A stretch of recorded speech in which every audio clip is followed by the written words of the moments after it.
નમસ્કાર મિત્રો, સ્વાગત છે તમારું અમારી ચેનલ ગુજરાત ન્યૂઝમાં। આજના તાજા અને સૌથી મોટા સમાચાર જોઈએ તો કાળઝાળ ગરમીના 3 દિવસ। હવામાન વિભાગે હજુ પણ આગામી 3 દિવસ માટે ગુજરાતના તમામ જિલ્લાઓમાં હીટ વેવની શક્યતા વ્યક્ત કરી છે। 3 દિવસ રાજ્યના મોટાભાગના જિલ્લાઓમાં ઓરેન્જ એલર્ટ જાહેર કરવામાં આવ્યું છે, જ્યારે અમદાવાદ અને ગાંધીનગર માટે આજે તાપમાન 46 ડિગ્રી સેલ્સિયસથી વધુ રહેવાની શક્યતાને પગલે રેડ એલર્ટ જાહેર કરવામાં આવ્યું છે। આ ઉપરાંત ગઈકાલે અમદાવાદ શહેરનું મહત્તમ તાપમાન 46.6 ડિગ્રી સેલ્સિયસ નોંધાયું હતું, જે છેલ્લા 100 વર્ષમાં મે મહિનામાં નોંધાયેલું 5મી વખતનું મહત્તમ તાપમાન હતું। હવામાન વિભાગની આગાહી અનુસાર 3 દિવસ બાદ તાપમાનમાં 2 થી 3 ડિગ્રી સેલ્સિયસનો ઘટાડો થતાં ગરમીથી રાહત મળશે।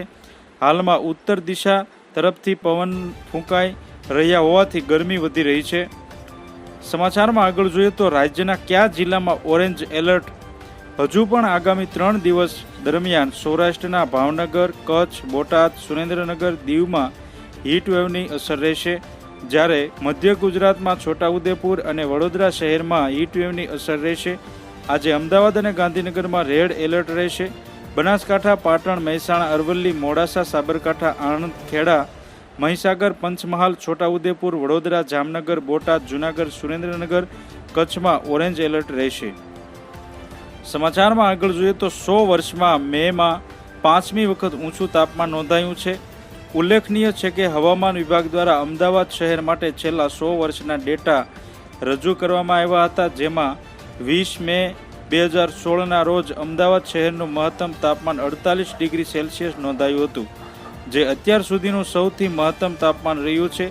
ત્યારબાદ 12 મે 1970ના રોજ 47.5 ડિગ્રી સેલ્સિયસ, 22 મે 2010ના રોજ 46.8 ડિગ્રી સેલ્સિયસ, 21 મે 1955ના રોજ 46.6 ડિગ્રી સેલ્સિયસ અને ગત રોજ 23 મે 2024ના રોજ 46.6 ડિગ્રી સેલ્સિયસ તાપમાન નોંધાયું છે। સમાચારમાં આગળ જોઈએ તો ગઈકાલે અમદાવાદનું મહત્તમ તાપમાન 46.6 ડિગ્રી નોંધાયું। ગુજરાતના હવામાન વિભાગ દ્વારા અગાઉથી જ મે મહિનાના છેલ્લા સપ્તાહમાં અંગ દઝાડતી ગરમીની આગાહી વ્યક્ત કરવામાં આવી હતી, જેને પગલે હાલમાં ગુજરાત રાજ્ય અગનભઠ્ઠી બન્યું છે અને ગુજરાતવાસીઓ ભઠ્ઠીમાં શેકાઈ રહ્યા હોય તેવી સ્થિતિ જોવા મળી રહી છે। તેમાં પણ ખાસ કરીને અમદાવાદ અને ગાંધીનગર શહેરમાં હવામાન વિભાગ દ્વારા રેડ એલર્ટ જાહેર કરવામાં આવ્યું છે, જે બાદ ગઈકાલે અમદાવાદ શહેરનું મહત્તમ તાપમાન 46.6 ડિગ્રી સેલ્સિયસ નોંધાયું હતું।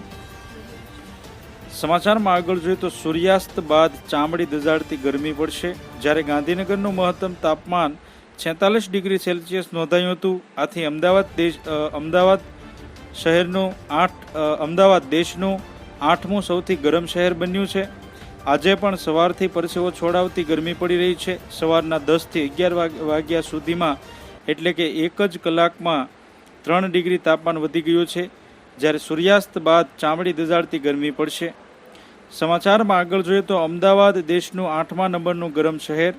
હવામાન વિશેષજ્ઞ અંકિત પટેલ જણાવે છે કે 23 મે ગુરુવારના રોજ અમદાવાદનું મહત્તમ તાપમાન 46.6 ડિગ્રીએ પહોંચતા 131 વર્ષોમાં 5મું અને ગુરુવારે રાજ્યનું પ્રથમ ક્રમનું તેમજ દેશનું 8મા ક્રમનું સૌથી ગરમ શહેર બન્યું છે। અમદાવાદમાં 20 મે 2016ના રોજ ઓલ ટાઈમ રેકોર્ડ બ્રેક મહત્તમ તાપમાન નોંધાયું હતું। એ પહેલાં 1955માં 46.6 ડિગ્રી, 1970માં 47.5 ડિગ્રી તથા 2010માં 46.8 ડિગ્રી નોંધાઈ હતી।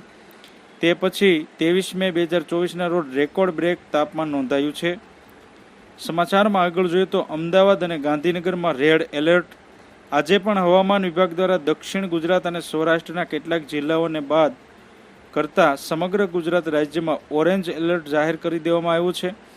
આ ઉપરાંત મધ્ય ગુજરાતમાં 2 શહેરોમાં એટલે કે અમદાવાદ અને ગાંધીનગરમાં રેડ એલર્ટ પણ જાહેર કરવામાં આવ્યું છે। આ ઉપરાંત દરિયાકાંઠા વિસ્તારમાં ડિસ્કમ્ફર્ટનો અનુભવ રહેશે। સમાચારમાં આગળ જોઈએ તો રાત્રે 10 વાગ્યે પણ 40 ડિગ્રી તાપમાન રહેશે।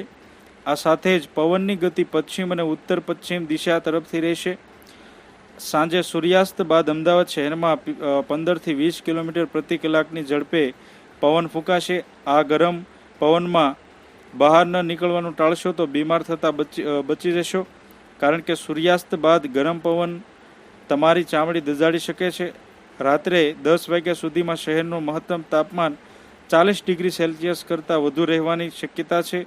ત્યારબાદ તેમાં ઘટાડો થઈને રાત્રે 11 વાગ્યા સુધીમાં શહેરનું મહત્તમ તાપમાન 37 ડિગ્રી સેલ્સિયસ થશે.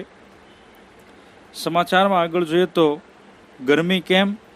કારણ ગ્રીન કવર 35% ઘટ્યું, 140% વધ્યો એસીનો ઉપયોગ. હાઈરાઇઝથી હવાનો ફ્લો રોકાયો. ગુજરાતમાં 8 વર્ષમાં ટ્રી કવર 35% ઘટ્યું, વર્ષ ટ્રી કવર અને કિમી. 2021માં 5789, 2019માં 6912, 2017માં 8024, 2015માં 7914, 2013માં 8358. સમાચારમાં જોઈએ તો ગુજરાતના ટ્રી કવરમાં છેલ્લા 8 વર્ષમાં 2870 કિમીનો ઘટાડો થયો છે. India state of forest report 2021 મુજબ રાજ્યના ટ્રી કવર 5489 ચોરસ કિમી છે. 2013ના રિપોર્ટ પ્રમાણે ટ્રી કવર 8358 કિમી હતું. છેલ્લા 8 વર્ષમાં ટ્રી કવરમાં 35%નો ઘટાડો થયો છે. છેલ્લા 2 વર્ષમાં ગુજરાતના ટ્રી કવરમાં 1423 કિમીનો ઘટાડો થયો છે. સમાચારમાં આગળ જોઈએ તો 2 દિવસમાં હીટ સ્ટ્રોક ગરમી સંબંધિત બીમારીના 314 કેસ. 2 દિવસની 45 ડિગ્રીથી વધુ ગરમીને કારણે લોકો હીટ સ્ટ્રોકનો તેમજ ગરમીને લગતી બીમારીનો ભોગ બન્યા છે. સોલા સિવિલમાં 5 લોકોને દાખલ કરાયા હતા, જ્યારે સિવિલમાં અનેક દર્દીને લૂ લાગવાથી લવાયા હતા. 2 દિવસમાં હીટ સ્ટ્રોક સહિતની બીમારીની 314 ફરિયાદ મળી છે. સતત 8 દિવસથી 43 ડિગ્રીથી વધુ ગરમી. ગત વર્ષમાં મેના સરખામણીએ હીટવેવના દિવસમાં 28% વધારો થયો છે. ગત વર્ષ 2023માં મે મહિનામાં 22.58% દિવસ 42 થી 43 ડિગ્રીમાંથી વધુ તાપમાન હતું. આ વખતે 23 દિવસમાં 50.58% દિવસની હીટવેવ રહ્યો છે. આથી જો તમે અમારી ચેનલમાં નવા છો તો અમારી ચેનલને સબસ્ક્રાઈબ કરી લેજો, જેથી તમને અમારા નવા વિડીયોની માહિતી મળતી રહે.